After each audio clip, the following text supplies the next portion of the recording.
মর্টন brand ঘিয়ের রান্না বান্না। আপনাদের রান্নার প্রতিভাকে সবার সামনে পরিবেশন করাই আমাদের প্রচেষ্টা। মর্টন ব্র্যান্ড ঘিয়ের রান্না বান্নার এই প্রয়াসকে অনুপ্রেরণা যোগাতে প্লিজ সাবস্ক্রাইব করুন আমাদের এই চ্যানেলটিকে।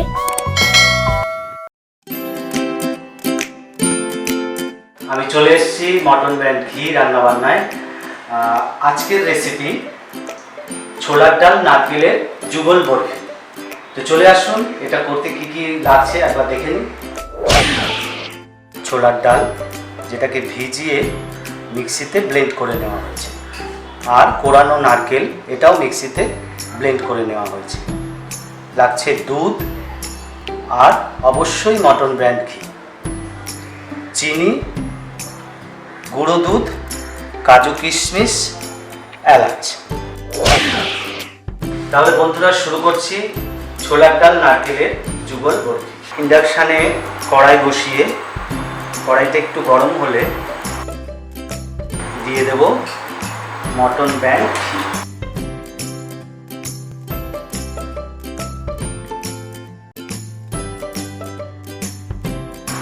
এটা বাঙালিদের একটা ঘরোয়া ট্র্যাডিশনাল মিষ্টি বলতে পারেন, যেটা অধিকাংশ বাঙালি ঘরেই এটা রান্না হয়ে যায়।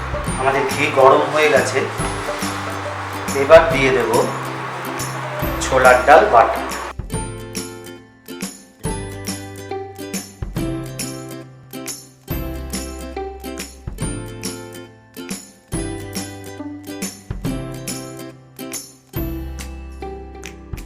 কড়াইতে এটা দিয়ে অনবরত এটাকে নাড়তে হবে যাতে দলা পাকিয়ে না যায়।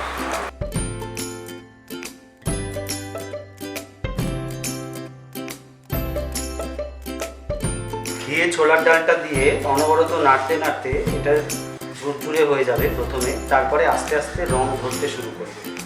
যখন এরকম লালচে রং আসবে তখন আমি এতে মেশাবো এই নারকেল বাটাটা।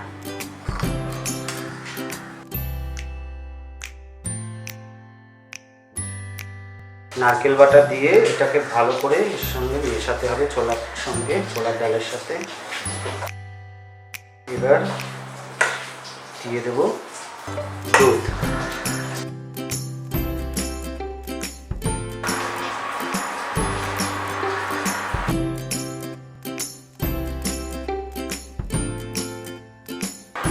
এটা হাফ লিটার দুধ দিলাম, 200 গ্রাম ডাল আর হাফ মালার নারকেল। আমি একই সঙ্গে চিনিটাও দিয়ে দেব। চিনির পরিমাণ হচ্ছে 500 গ্রাম মোটামুটি।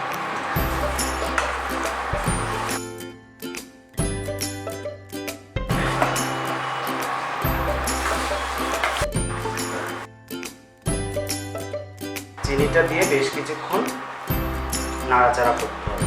তো ছোলার ডাল আর নারকেল খুব সুন্দরভাবে পাক এসে গেছে জিনিসটাতে, গন্ধও বেরিয়েছে খুব সুন্দর। এবার আমি এতে অ্যাড করব গুঁড়ো দুধটা।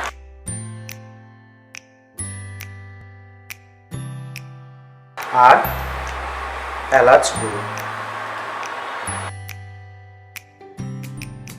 দিয়ে ভালো করে মেশাতে হবে।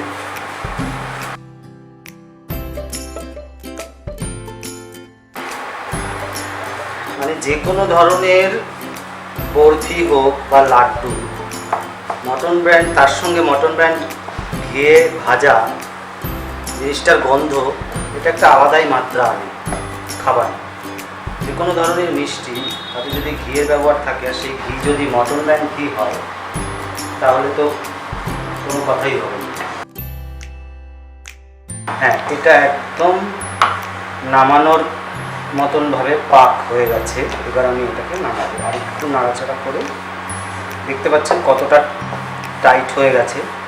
এবার এটা যখন ঠান্ডা হবে একদম শক্ত হয়ে বরফি তৈরি হয়ে যাবে। তো থালায় ঢালার আগে থালাতে একটু ভালো করে আমি ঘি ব্রাশ করি যাতে বরফিটা খুব সুন্দরভাবে কাটার পরে উঠে আসে।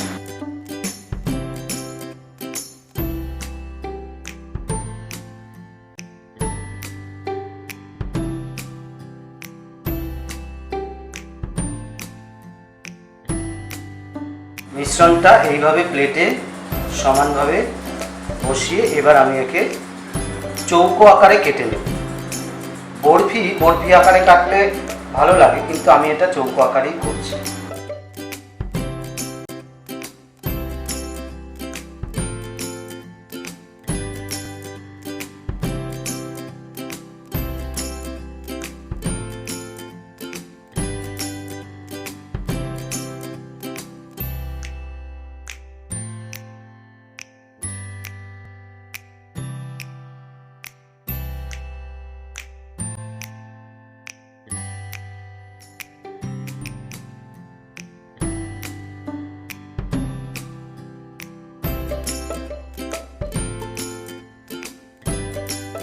এটা ঠান্ডা হওয়া পর্যন্ত এই অবস্থায় রেখে দেবো।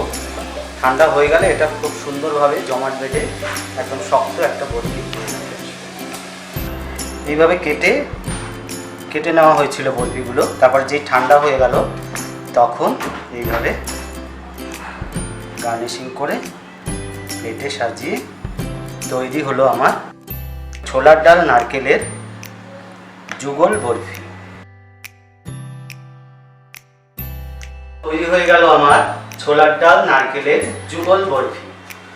আজকের প্রশ্ন, এই ছোলার ডাল নারকেলের বরফি তৈরি করতে পাক দেওয়ার সময় আমি কি কি উপকরণ ব্যবহার করেছি?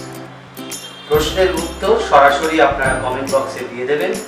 আর চ্যানেলটিকে অবশ্যই সাবস্ক্রাইব করবেন, লাইক, কমেন্ট ও শেয়ার করবেন। আর সঠিক উত্তর দিয়ে আপনিও চলে আসতে পারেন মটন ব্র্যান্ড ঘি রান্নাবান্না।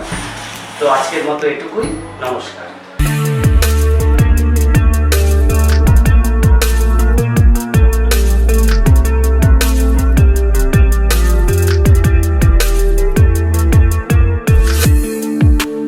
সাবস্ক্রাইব করুন আমাদের এই চ্যানেলটিকে।